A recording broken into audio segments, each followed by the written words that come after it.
My channel true hope pharmacy. जैसा कि हमने पिछले वीडियो में बात किया था मेटाबॉलिज्म के सेकंड टॉपिक के बारे में, जो है फेज सेकंड मेटाबॉलिज्म रिएक्शन। आज हम उसी टॉपिक में फिर बात करेंगे कि हाँ उसमें क्या है, मेटाबॉलिज्म पूरा हो गया था। अब बात करते हैं कि कोई ड्रग मेटाबोलाइज होके एक्सक्रीट आउट कैसे होता है। अब बात करते हैं एक्सक्रीशन की।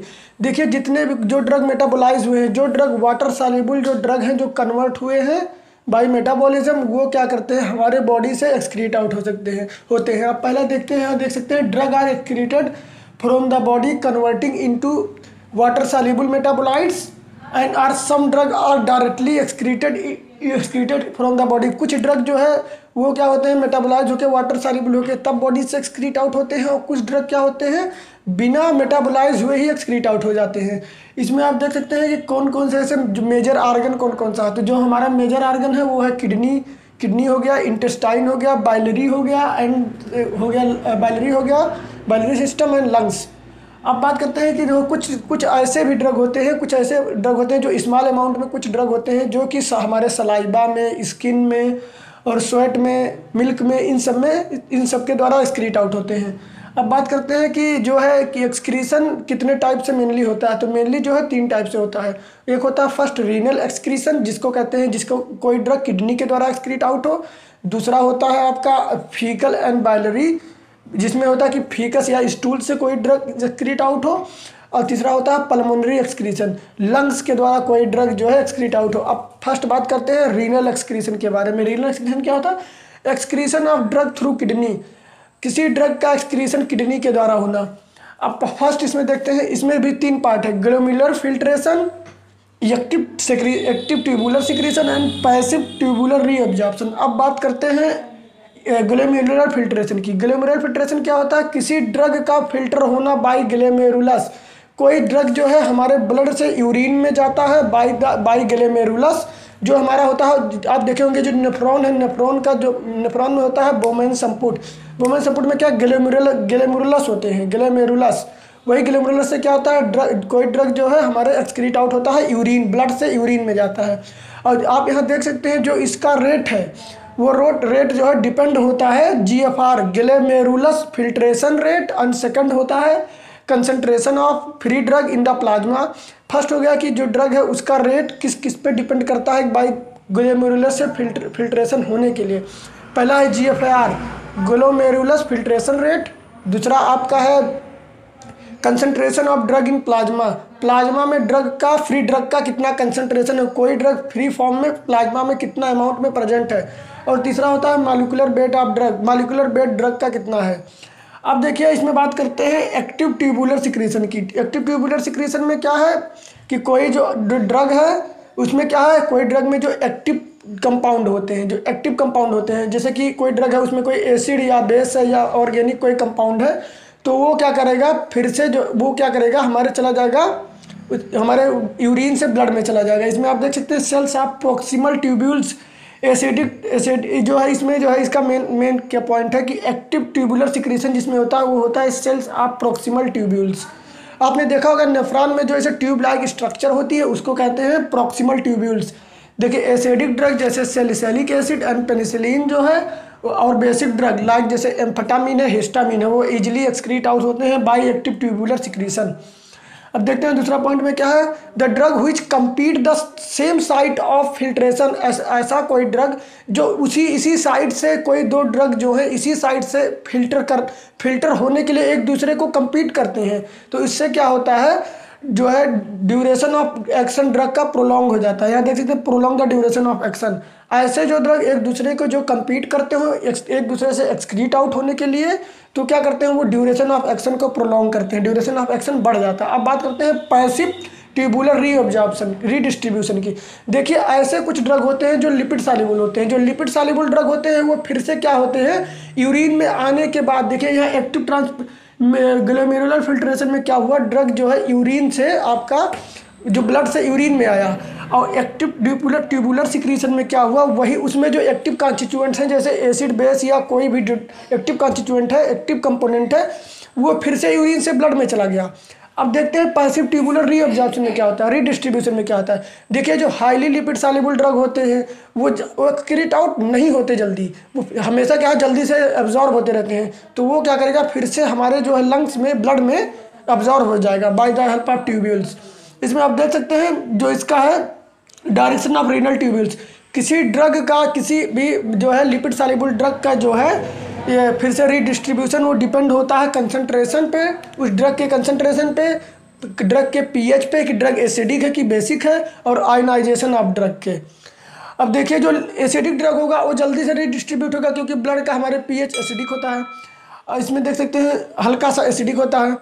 और इसमें देख सकते हैं कि जो लिपिड सॉल्युबल ड्रग है, lipid soluble drug largely absorbed, जो लिपिड सॉल्युबल ड्रग है वो जल्दी से अब्जॉर्ब हो जाते हैं और उससे क्या होता है ड्यूरेशन ऑफ एक्शन प्रोलॉन्ग हो जाता है। और कुछ ड्रग जो एसिडिक ड्रग होते हैं, एसिडिक ड्रग और आयोनाइज्ड होके हमारे जो यूरिन है, यूरिन के बेस से जाके न्यूट्रलाइज होके वो हमारे किडनी से एक्सक्रीट आउट हो जाते हैं। अब बात करते हैं सेकंड जो मेन है वो है फीकल एंड बाइलरी एक्सक्रीशन। देखिए फीकल क्या होता है, कोई unabsorbed portion of orally administered drug. Unabsorbed, जो अनएब्जॉर्ब्ड ड्रग होता है वो जिस कोई अगर हम ड्रग है उसको हम ओरली ले रहे हैं, अगर वो अनएब्जॉर्ब नहीं हो पाया तो ये क्या करेगा, डायरेक्टली जो है एलिमिनेट हो जाता है फीकस में, हमारे स्टूल से वो एक्सक्रीट आउट हो जाता है बॉडी से। देखिए जो एसिडिक ड्रग, एसिडिक बेसिस और अनआयोनाइज्ड ड्रग का ट्रांसपोर्ट जो है वो बाइल में हो जाता है, बाइल लीवर। ऐसे ड्रग जो एसिडिक है नेचर में, बेसिक है या अनआयोनाइज्ड है, वो ड्रग क्या होंगे, हमारे बाइल में एक्सक्रीट आउट हो जाएंगे by the help of liver. देखिए कुछ ड्रग ऐसे होते हैं, एक याद करने वाला पॉइंट है, आपके कंपिटेटिव एग्जाम में पूछता है कि कुछ ड्रग ऐसे होते हैं जो रीअब्जॉर्ब, उनका कुछ पोर्शन जो है रीअब्जॉर्ब हो जाता है गट में।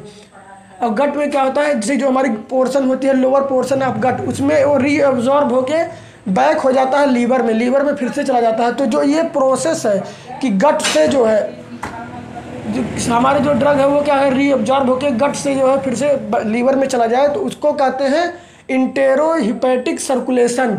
जो ये क्या करता है, ड्यूरेशन ऑफ एक्शन को प्रोलॉन्ग कर देगा, क्योंकि कोई ड्रग है अगर वो रीअब्जॉर्ब होता है दोबारा से हमारे लीवर में चला जाता है, तो वो क्या करेगा, फिर से अपना जो है साइट ऑफ एक्शन पे पहुंच के फिर से एक्शन जो है ड्यूरेशन ऑफ एक्शन को प्रोलॉन्ग कर देगा, ड्यूरेशन ऑफ एक्शन को बढ़ा देगा।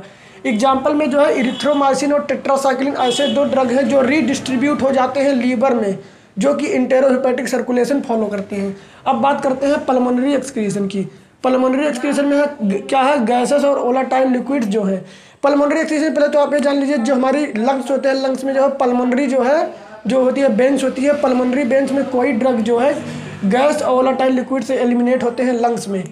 गैसेस और जो वोलेटाइल लिक्विड है वो क्या है, हमारे लंग्स में एक्सक्रीट आउट होंगे। एग्जांपल में ले लीजिए जनरल एनेस्थीसिया। देखिए जनरल एनेस्थीसिया जो है वो हम कई फॉर्म में लेते हैं, लिक्विड फॉर्म में लेते हैं, इनहेल करते हैं, तो वो क्या होते हैं, और जो अल्कोहल होता है ऐसे जो है जो कि वोलेटाइल लिक्विड हो जो जल्दी से उड़ जाते हों, वो क्या करेंगे, हमारे पल्मोनरी में जो एक्सपायर्ड एयर होगी, जो एयर हम पहले सांस लेते हैं तो उसको कहते हैं इंस्पायर्ड एयर, और जो हम सांस छोड़ते हैं तो उसको कहते हैं एक्सपायर्ड एयर। तो एक्सपायर्ड एयर से जो है वो ड्रग का एलिमिनेशन हो जाएगा। यहाँ देख सकते हैं the drug eliminated with expired air. जो इसका रेट ऑफ पल्मोनरी एक्सक्रीशन वो डिपेंड होता है रेट ऑफ रिस्पायरेशन, हमारे जो रिस्पायरेशन करने की क्षमता है, श्वसन की, हम कितना तेज सांस लेते हैं, रेट उसका क्या है, और blood flow in the lungs, और हमारे लंग में कितने ज़्यादा अमाउंट में ब्लड फ्लो हो रहा है। जितने ज़्यादा अमाउंट में ब्लड फ्लो होगा उतने जल्दी जो ड्रग है वो हमारे लंग्स में आएगा, और लंग्स में आके वो एक्सक्रीट आउट हो जाएगा bye the help of expired air. अब बात करते हैं इसमें अदर कौन कौन से रूट है। देखिए अब मैंने बताया था शुरू में ही कि यहाँ आप देख सकते हैं कुछ ऐसे भी ड्रग होते हैं जो एक्सक्रीट आउट होते हैं स्वीट, सलाइबा में, स्वेट में, मिल्क में।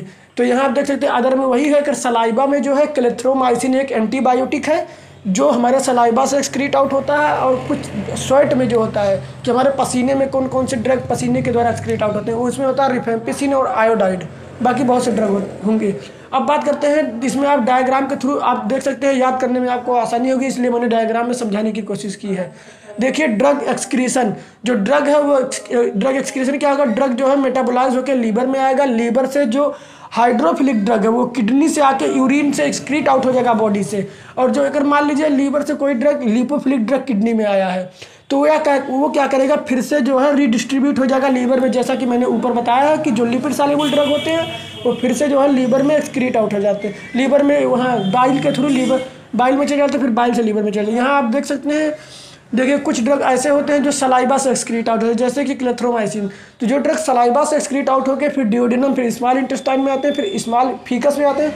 तो ये क्या करते हैं, जब स्मॉल इंटेस्टाइन में आएगा तो वो ड्रग जो है दोबारा से हमारे गट में रीअब्जॉर्ब होकर, लोअर पोर्शन के गट से रीअब्जॉर्ब होकर वो आएगा फिर से लीवर में, और जो ड्यूरेशन ऑफ एक्शन को प्रोलॉन्ग करेगा उसको कहते हैं ईसी, इसको कहते हैं इंटेरोहिपैटिक सर्कुलेशन।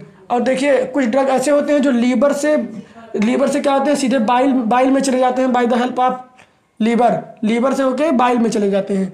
ये हो गया। अब कुछ ड्रग ऐसे देखिए जो अदर में बात करते हैं, अदर रूट में क्या क्या होते हैं, देखिए जो यहाँ मिल्क है, कुछ ड्रग जो है, जो कोई अगर मदर है वो कोई ड्रग को अगर लेती है, अपने ड्रग को अगर इंट्रोड्यूस करती है बॉडी में, तो वो मिल्क के थ्रू जो है उसके बेबी में भी पहुँच सकता है। अब कुछ ड्रग ऐसे होते हैं जैसे स्वीट स्किन और टीयर्स, कुछ ड्रग ऐसे होते हैं जो हमारे स्वेट से स्क्रीट आउट होंगे, स्किन और टीयर्स से भी स्क्रीट आउट होते हैं। और यहाँ कुछ ड्रग सलाइवा से होते हैं। ये जो स्ट्रक्चर है, ये अगर आप एग्जाम में बनाते हैं तो बहुत ही आपको नंबर अच्छे मिलेंगे इससे। और ये था पूरा एक्सक्रीशन ड्रग का। कल हमने देखा था मेटाबॉलिज्म।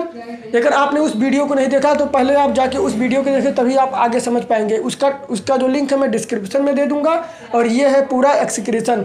अब नेक्स्ट टॉपिक में हम बात करेंगे जो है फार्माकोडायनेमिक्स के बारे में, कि ये तो था पूरा फार्माकोकाइनेटिक जो 4-5 वीडियो आपने देखा होगा, ADME, absorption, distribution, metabolism and excretion. अब इसके आगे हम सेकंड यूनिट फार्माकोलॉजी की, जनरल फार्माकोलॉजी की सेकंड यूनिट पढ़ेंगे जो है फार्माकोडायनेमिक्स।